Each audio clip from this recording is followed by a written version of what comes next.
tədqiqata cəlb olunmuşdur.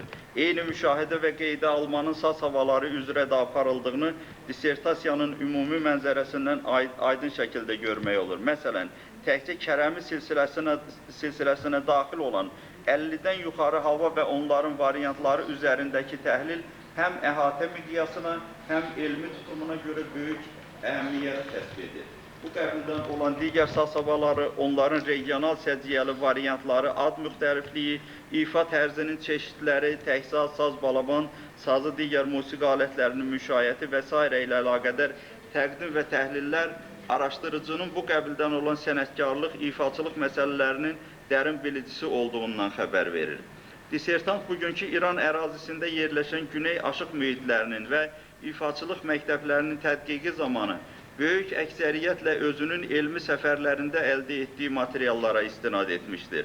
Aşıqlarla canlı ünsiyyət, məclis mərasimlərdə birbaşa iştirak, sənət həyatının ardıcıl və uzunmüddətli müşahidəsi, əldə olunan elmi qənaət və nəticələrin obyektivlik, etibarlılıq göstəricisini yüksəltmişdir. Oxu, çalğı və dastan ifaçılığı prosesinin canlı müşahidəsi dissertanta sənətkarlıq keyfiyyətlərini müqayisəli dəyərləndirmə imkanı vermişdir. Dissertasiya işinin müsbət məziyyətləri içərisində xüsusi vurğulanmalı məsələlərdən biri də Cənubi Azərbaycanda yaşayıb yaradan çağdaş aşıqların dastan repertuarı ilə bağlı elmi təsəvvürün yaradılmasıdır. Urmiya, Təbriz, Qaradağ, Zəncan aşıqlarının repertuarında yer alan müştərək və regional dastanların repertuardakı aktivlik dərəcəsi, habelə onların ifa özünə məxsusluğu həm təsviri informativ yöndə, həm də analitik baxımdan dolğun işıqlandırılmışdır. Savə, Qaşqay, Xorasan mühitlərində dastan repertuarlarının daha çox region, bölgə səciyyəsi kəsb etməsinin tarixi, mədəni və coğrafi amillərlə bağlılığı da inandırıcı argumentlərlə əsaslandırılmışdır. Güney aşıqlığında ustad-şagird ənənəsinin yeri və çağdaş durumu, dissertasiya işində konkret ifaçılıq məktəblərinin və sənət şəcərələrinin mənzərəsi əsasında əhatəli şəkildə göstərilmişdir. Ənənənin fərdi öyrənmə, yəni ustad yanında şagird olma və ümumi dərs alma, aşıq siniflərinin ibtidai bəsit üsulla tədrisi, orada belə siniflər var İranda, yolu ilə davam etdirilməsi üzərindəki təhlillər də maraqlıdır. Aşıq məclisinin formaları, toy, düyün, mərasimi, çayçı, qəhvə çalçağırı, görüş, şeir gecəsi, anım, xatirə məclisi və s. quruluşu, başlanğıc, gedişat və qapanış barədəki təhlil təqdimatlar bir çox gələcək araşdırmalar üçün yaxşı zəmin yaradır və istiqamət verir. Aşıqlığın mənəvi tarixi dəyərlərinin, o cümlədən də milli musiqi mədəniyyətimizin daşınması və qorunmasındakı əvəzsiz missiyası dissertasiyanın hər fəslində, hər bölməsində, ümumiyyətlə bütöv mündəricəsində xüsusi şəkildə vurğulanmışdır ki, araşdırmanın əsas uğuru və məziyyəti zənnimizcə birinci növbədə burasındadır. Tədqiqatçı araşdırdığı mövzuya təkcə bir elmi problem kimi deyil, həm də tarixi kimlik, milli mövcudluq, özünü dərk, soy kökə bağlılıq məsələsi kimi yanaşmışdır. Onun tədqiqat içində saz sadəcə bir musiqi aləti deyil, həm də milli özünü ifadə, özünü təsdiq atributudur. Bu baxımdan onun daha çox diqqət önündə saxladığı güney aşıqlarının tarixi missiyası və çağdaş funksiyası elmi olduğu qədər də milli əhəmiyyət kəsb edir. İlqar İmamverdiyev aşıq musiqisinin, saz ifaçılığının dərin bilicisi olduğu üçün onun təhlilə cəlb etdiyi havaların melodik tərkibi barədə söylədiyi elmi fikir və mülahizələr yetərincə əsaslı və məntiqlidir. Dissertant güney aşıqlarının çalğı və oxu ifaçılığını kifayət qədər əhatəli öyrəndiyindən bu məsələlərin şərhini də elmi əsaslarla verməyə müvəffəq ola bilmişdir. Birləşdirmə işlərinin aparılması zərurətini hiss etdiyimizdən onları dissertantın diqqətinə çatdırmaq istəyirəm. Birincisi, dissertasiya və afteriferatda bir çox hallarda İran aşıq sənəti ifadəsinə rast gəlinir. Məsələn, afteriferatın ilk abzaslarına baxsanız yetərlidir ki, bu yol verilməzdir. Çünki Azərbaycan aşıq sənəti deyildikdə burada sənətin milli mənsubluğu nəzərdə tutulur. Yəni, Azərbaycan xalqının aşıq sənəti. Bu hesabla belə çıxır ki, İran aşıq sənəti ifadəsi də İran xalqının aşıq sənəti deməkdir. Belə bir aşıq sənəti yoxdur. İrandakı aşıq sənəti də Azərbaycan aşıq sənətidir. Ona görə də İran aşıq sənəti ifadəsini işlətmək yanlış və yol verilməzdir. Yəni dissertasiyada və afterreferatda bunlar var, o təmizlənməlidir.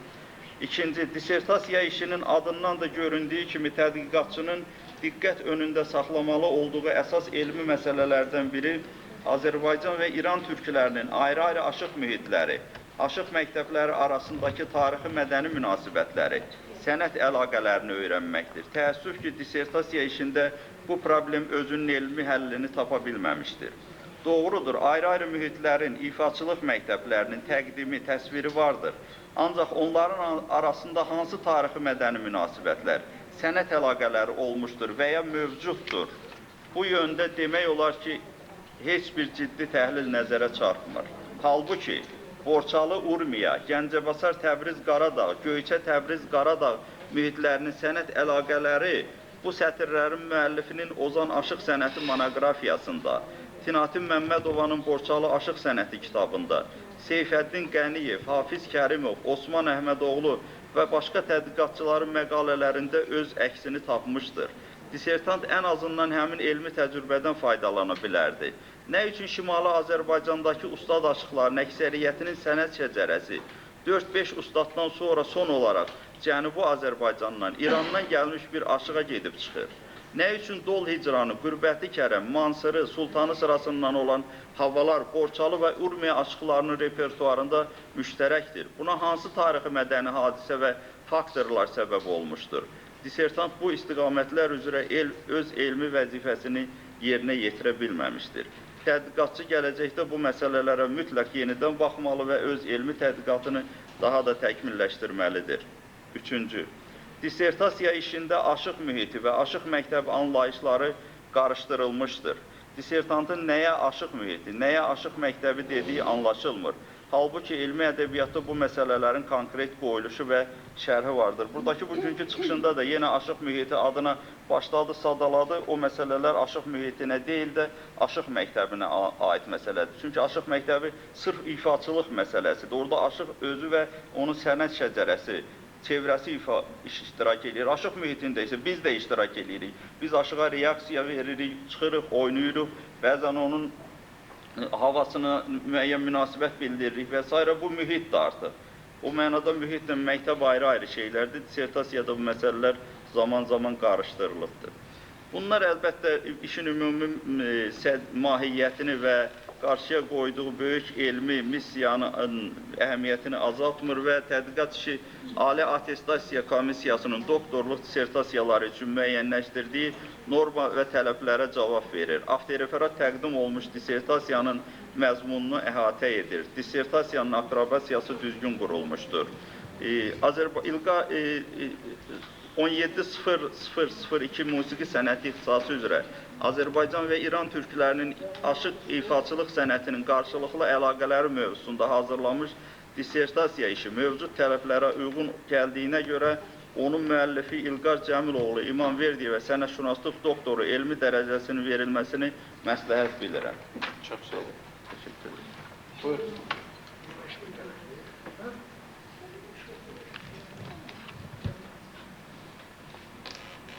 Mən hörmətli oponentimin çıxışına təşəkkürümü bildirirəm və sizin diqqətinizə bir şeyi çatdırmaq özümə borc bilirəm. Bugünkü gündə mənim bu doktorluq dissertasiyamın yazılmasına müxtəlif amillər səbəb olubdur. Bu səbəbi qısaca sizə deyim biləsiniz və nəyə görə mən bu araşdırmaya getdim, niyə görə mən bu məsələlər mənim marağıma səbəb oldu.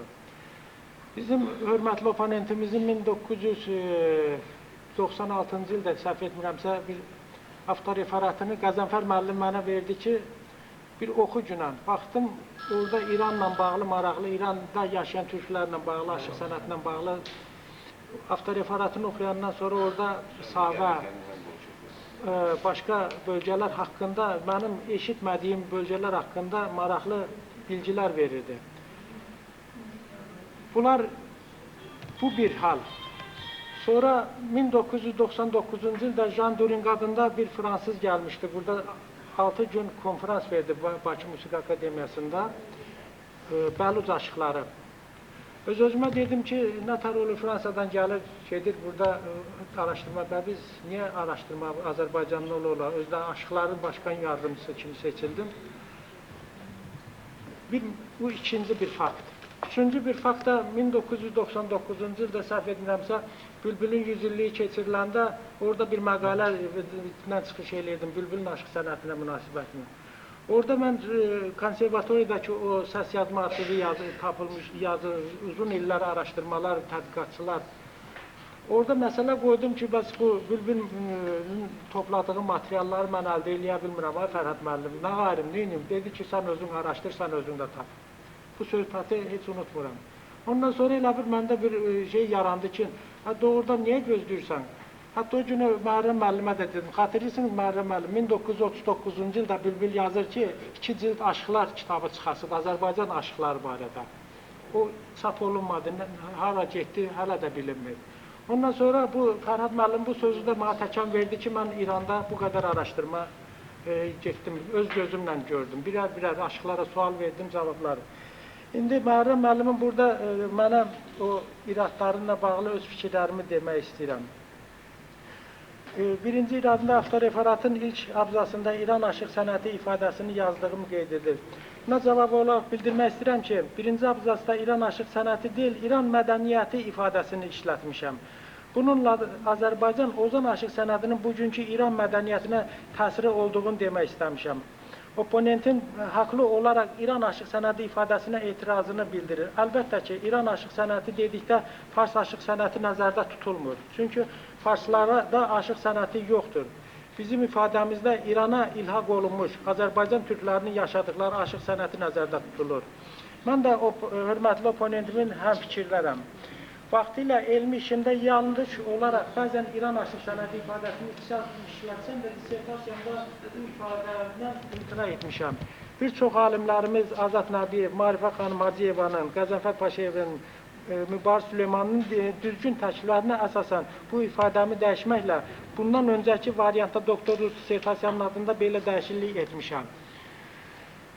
Sonra hörmətli oponentim ikinci iradına cavab olaraq qeyd etməliyim. Bir çox havalar vardır ki, həm Azərbaycanda, həm də türk aşıqlarının arasında melodik baxımdan fərqli olanlarla yaraşı müştərək olanları da vardır. Hörmətli professorum Məhərrəm Qasımlının qeyd etdiyi kimi, Dol Hicranı, Qürbəti Kəramı adlı havaları həm Borçalı, həm Urmi aşıqların repertuarında müştərək xüsusiyyət daşımalarının ikisini də biz təsbit etmişik. Yerdə qalan digər ikisi, yəni Mansırı, Sultanı kimi havalar bizim araşdırmamızda Urmiyə, Xoy aşıqlarının repertuarında deyil, daha çox Mərand, Qaradağ, Təbriz aşıqlarının repertuarında yer almaqdadır. Məlumdur ki, Təbriz, Qaradağ bölgəsindən Azərbaycan radio televiziyasında yayınlanan proqramlar bu bölgədə seyr edilməkdə və dinlənilməkdədir. Heç şübhəsiz Əmrah Gülməmmədovun, Aşıq Hüseyin Saracılının, Kamandar Əfəndiyevin və bir çox sənətkarların efi dalğalarındakı verilişlər və Mansuri Sultanı kimi havalar Təbriz, Qaradağ aşıqların repertuarına sonralardan daxil olmuşdur. Lakin hörmətli alimin bizim qarşımızda qaldırdığı məsələ Borçalı aşıqları ilə Urmiya aşıqlarının tək sazla çıxış etmələrindəki müştərəkliyin olması və ortaq dəyərlər, Dol Hicranı, Qürbəti Kərami kimi müştərək havaların hansı tarixi, mədəni hadisə, faktorlar əsasında olan səbəblərin araşdırılması üzərində biz də hələlik düşünməkdə olduğumuzu üçün bu barədə konkret bir fikir söyləməkdə hələlik tərəddüd etməkdəyik. Gələcək tədqiqatımızda şübhəsiz ki, bunun dürüstləşdirməyə və reallaşdırılmasına aydınlıq gətirməyə çalışacağıq. Sonra, hörmətli oponentimin ikinci iradına cavab olaraq demirəm, aşıq mühiti və aşıq məktəbi anlayışların qarşılaşdırılması barədə olan iradına öz fikrimi bildirmək istəyirəm. Doktorluq dissertasiyamın 24-cü səhifəsində mühit barədə belə yazmışıq. Aşıq sənətini formalaşdıran, onun spesifik özəlliklərini üzə çıxardan mühitlərdir. Bu mühitlər xalqın etik normalara əsaslanan mənəvi estetik istək arzular, tələbləri ilə əlaqədar olduğundan, burada meydana gələn aşıq məktəbləri də bu tələbatlara uyğun olaraq formalaşmağa, spesifik xarakter almağa başlayır. İran aşıq mühiti dedikdə ilk öncə ayrı-ayrı aşıq bölgələrinə mənsub aşıq məktəbləri fərqli mahallarda məskunlaşıb sazları və sözlərlə fəaliyyət göstərən aşıqlar, onların ənənəvi olan usta-çıraq münasibətləri, ədəb ərkanları, fərqli olan zəngin musiqi repertuarları, dastanları, ansambl tərkibi, instrumental çalgı üslubu, ifa manerası, eləcə də bir-birindən ayrılan çeşitli oxuma tərzləri, şivələri, ləhcələri, müxtəlif forma quruluşda olan sazları, bu alətə xas olan pərdə düzümləri və s. bölgəyə məxsus səciyyəvi adları, rəngarəng köç sistemləri, ha belə çeşitli geyim qiyafətləri, ifa ərəfəsində instrumental heyətin sıraya düzülüş qaydası belə, həmçinin də hecə üslubunda poetik incilər yaradan söz əhli şairlər, sazbəndlər, aşıq çayxanaları daxildir. Biz mühiti bu anlamda başa düşürük. Amma bəzi alimlərimizin təbii ki, Bəhram müəllim, rəhmətli Osman Sarıbəlli də bu məsələyə toxunub, onun da öz münasibətləri təbii ki vardır. Aşıq mühitlərə, aşıq məktəbləri adında onun da fikirləri zamanında öz subyektiv fikirlərini bildirmişdi elmi məqalələrində. Bizim ayrı-ayrı illərdə İrana 4 dəfə ezamiyyət əsasında gəldiyimiz qənaət belədir ki, ayrı-ayrı mühitləri bir çox aşıq məktəblərinin, saz söz ustalarının, qavalçıları, balabancıları, ha belə onların sənətkarlıq xüsusiyyətlərinin, alətin quruluşu, səciyyəvi pərdə düzümləri, fərqli kök prinsipləri, musiqi repertuarları, poetik şeir nümunələri, şairləri, vokal, instrumental, fotoğrafçılıq məziyyətləri özündə ehtiva etməkdədir. Yəni, bütün bunlar kompleks halda aşıq məktəblərini formalaşdırmışdır. Gəldiyimiz qənaətə əsasən Qaradağ, Təbriz aşıq mühitinə Qaradağ mahalı, yəni Kəleybar aşıq məktəbi, Mərənd aşıq məktəbi, Əhər aşıq məktəbi, Farsabad aşıq məktəbi, Qayabaşı aşıq məktəbi, Utu aşıq məktəbi və s. daxildir. Yəni bölgəyə məxsus aşıq məktəbləri aşıq mühitini yaratmışdır. Digər bir misal, Xorasan aşıq mühitinə Məşhəd, Əliyabad, Qoçan, Şirvan, Kümbədi, Qabuz daxildir ki, bunların da hər biri Baxşı məktəbi kimi təmsil olunur. Bəhram Qasımlının 2007-ci ildə Uğur Nəşriyyat tərəfindən Bakıda təkrar yayınlanmış Ozan Aşıq Sənəti kitabında bu haqda gözəl məntiqli fikirlər yürütmüş, bu problemə yetərincə aydınlıq gətirdiyi üçün bunlarla biz də öz razı olduğumuzu bildiririk. Təşəkkür edirəm. Bəhram müəllim, qane edirsiniz. Müəllim bu yolun çox qara fəhləsidir, fədakar bir adam, ona hər şey halaldır. Amma gələcəkdə bir təkmilləşdirmə işinə də baxsın. Burada mənim sualım sizə var. Buyurun. Farslar niyə aşıq sənəti ilə məşğul olurlar? Onların deyil, bu bizim sənətdə onlara aid yox. Mənə maraqlıdır da, burada onların deyil, bu biraz belə şey. Orada bir sir var. Bəli, Fərhad müəllim, burada poetik sistem də, musiqi sistemi də heca vəzninin üstündədir. Heca vəzni də türk dilinə aid bir şeydir, fars dilinə aid deyil. Ona görə də onlar istəsə də bu işlə məşğul olunmazlar, dillərinə uyğun deyil. Nə melodiya ölçüləri, nə şeir ölçüləri, onlara uyğun deyil. Onlar məcburdurlar, ermənilər kimi bizi yamsılasınlar və bizim dildə oxusunlar. Ya da onlar şovinistdirlər, o işə getməzlər. Ermənilər ona görə götürüblər ki, bizim dildə oxuyurlar. Ermənilər öz dillərində, məsələn, aşıq havasını oxumaqda çətinlik çəkirlər. Nənəm qacardır, ona görə biraz istəmirəm ki, farsların və türklərin arasında bu belə amansızca bir düşmənçilik. Yox, bir sözlə, biz bir yerdə o qədər illər bir yerdə yaşayırdıq. Burada bir ayrı bir yol tapmaq lazımdır ki, İranların da bizim tərəfə biraz çəkmək lazım. Onlar şovinistlər, ona görə 2000 illik hökuməti var. Onu da demək lazımdır. Biz onları deyil, şovinistsiniz, amma onların da şovinist olmaq biraz haqqı vardır.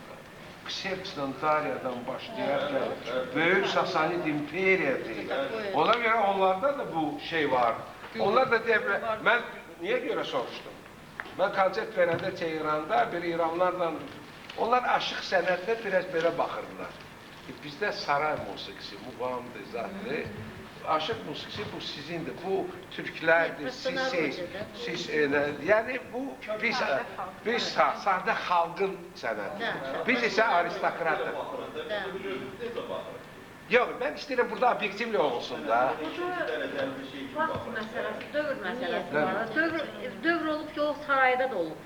Dövr sonradan keçib xalqa İsmail Xəzər. Necə bugün, məsələn, konservatoriyada aşıq musiqisi, aşıq sənəti tədris olunmursa, 500 il, 300 il bundan qabaq da saraydakı o musiqi mədrəsələrində olunmurdu. Amma digər musiqi olunurdu. Ona görə formalaşırdı, zənginləşirdi, melodik cəhətdən irəliyirdi. Bu da xalqın içərisində elə o özünün, belə deyək ki, bəsit formasında, o sadə formasında mövcud, folklor formasında mövcud olurdu. Ona görə də biz zəhmət olmasa aşıq musiqisini, sazı konservatoriyaya gətirməliyik. Ayrı yolumuz yoxdur. Konservatoriyada var. Yoxdur, hardan var? Yox, qətiyə yox. Qətiyə yox, yoxdur. Mən konservatoriyada dərs deyirəm, amma o fən, o ixtisas yoxdur. Əsgərovanın rəyi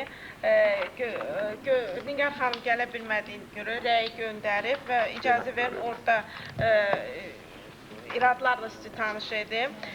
Tədqiqatçı İlqar Cəmiloğlu İmamverdiyev zəngin faktoloji, elmi, datoqrafik, fotomateriallar da daxil olmaqla yazmış olduğu dissertasiyada qarşısına qoyduğu məqsədə tam nail ola bilmişdir. Qeyd olunmuş müsbət cəhətlərlə yanaşı dissertasiya ilə bağlı bəzi məsələlərə öz münasibətimi bildirmək istəyirəm.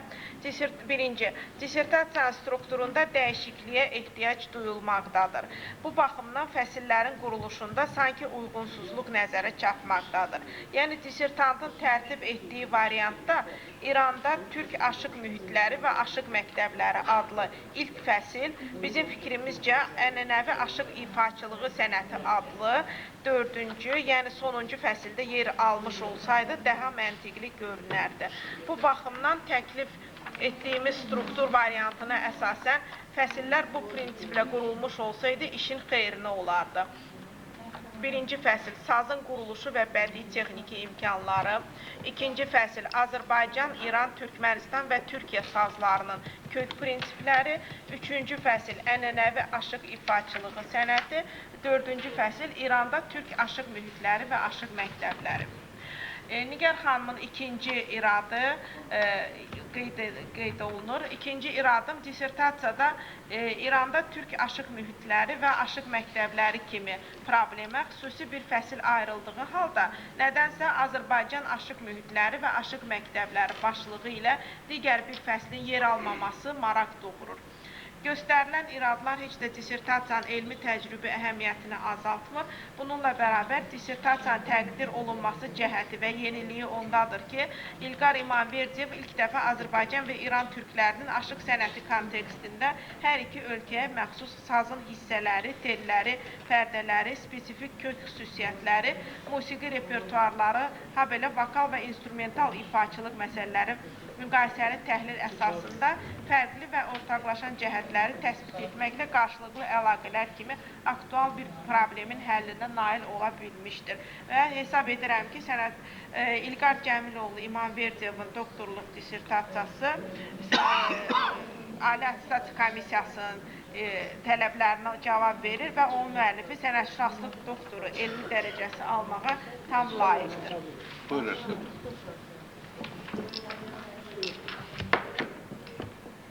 Mən hörmətli oponentimin mənə verdiyi rəyə görə təşəkkürümü bildirəm. Onun birinci iradına cavabım belədir. Təklif edir ki, ikinci fəsil birinci fəslin yerində olmalıdır, üçüncü fəsil ikinci fəslin yerində olmalıdır, üçüncü fəsil dördüncü fəsil üçüncü fəslin yerində olmalıdır. Birinci fəsil də deyir ən sonda vermək, dördüncü fəslin yerində olsa daha yaxşı olar. Qeyd etməliyəm ki, mən dissertasiyamın adı Azərbaycan və Azərbaycan deməli Azərbaycan və İran aşıq sənətinin Azərbaycan və İran türklərinin aşıq ifaçılıq sənətinin səciyyəvi qarşılıqlı əlaqələr mövzusunda olduğuna görə məcbur oldum birinci fəsili elə aşıq məktəblərindən, aşıq mühitindən başlayam. Bunları açam ki, orada neçə mühitlər var, nələr var, hansı aşıqlar var. O yüzden hemen bu fəsil, birinci fəsil yaranmış oldu. Eğer təklif olunan bu məsələni kitab halında nəşr etdirdiyim zaman yəqin ki, nəzərə alacağım. Bəlkə də ola bilsin o aşıq məktəblərə, aşıq mühitlərlə bağlı olan bu məsələləri 4-cü fəsildə verə bilərəm. İndi bəzi alimlərin məsləhətindən bu qənaətə desələr, bu şəkildə eləyəcəm. İkinci iradə, hörmətli oponentimin ikinci iradə, niyə deyir Azərbaycan aşıq məktəblərindən dissertasiyanda yer almayıbdır? Mən onu qeyd etməliyəm ki, 1994-cü ildə namizədlik dissertasiya Azərbaycan aşıq ifaçılıq sənətinin səciyyəvi xüsusiyyətləri mövzusunda həsr olunduğu üçün burada Azərbaycan aşıq sənətinin xüsusiyyətlərini, səciyyəvi cəhətlərini birinci dissertasiyamda verdiyim üçün burada artıq xüsusi olaraq aşıq məktəbləri barədə yazmağa gərək qalmadı. Çünki mən 94-cü ildən sonra bir çox tədqiqatçı alimlər Azad Ozan, Tovuz Aşıq Məktəbi, bizim akademikimiz Azad Nəbiyev Azərbaycan Aşıq Məktəbləri adlı qiymətli tədqiqat əsərləri yazdılar və bir çox tədqiqatçı alimlərimizin də əsərləri var. Ona görə bunları olduğu kimi dissertasiyamda verməyin bir mənasını görmədim. Mən sadəcə Azərbaycan aşıq sənətindən İrandakı yaşayan türk qardaşlarımızın, ozanlarımızın, saz çalanlarımızın aşıq sənətindəki olan spesifik xüsusiyyətləri, ortaq dəyərləri, fərqli cəhətləri üzə çıxartmışam. Sağ olun. Fikrim bu qədər. Sura üzərindən cavab qanunidir sizi. Çox sağ ol. Çıxışlara keçirik. Buyursunlar. Buyurun. Buyurun.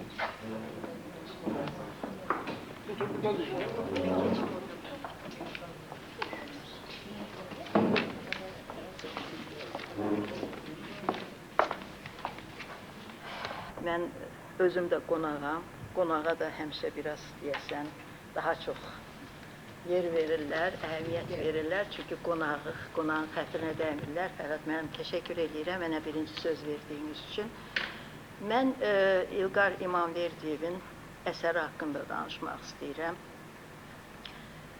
İlqar İmamverdiyev bizim o bəzi təbirlərlə desək, o ayağına dəmir çarıq geyinib, əlinə dəmir hasa alıb, dünyanı dolaşan və oradan uğurlu, gözəl şeyləri götürən bir belə mötəbər bir insana bənzəyir, mənim nəzərimdə.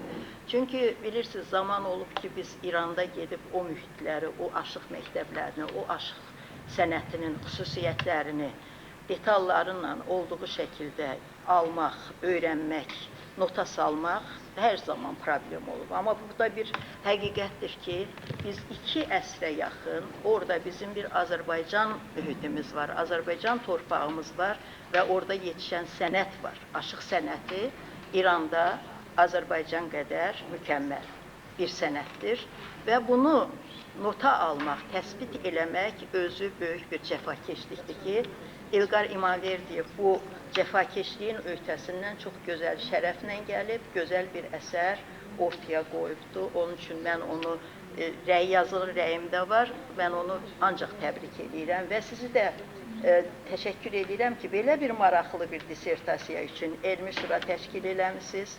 Bu dissertasiyanı şuraya qoymusunuz. Bu böyük milli qeyrətdir, milli təəssübkeşlikdir, milli ləyaqətdir, milli dəyanətdir.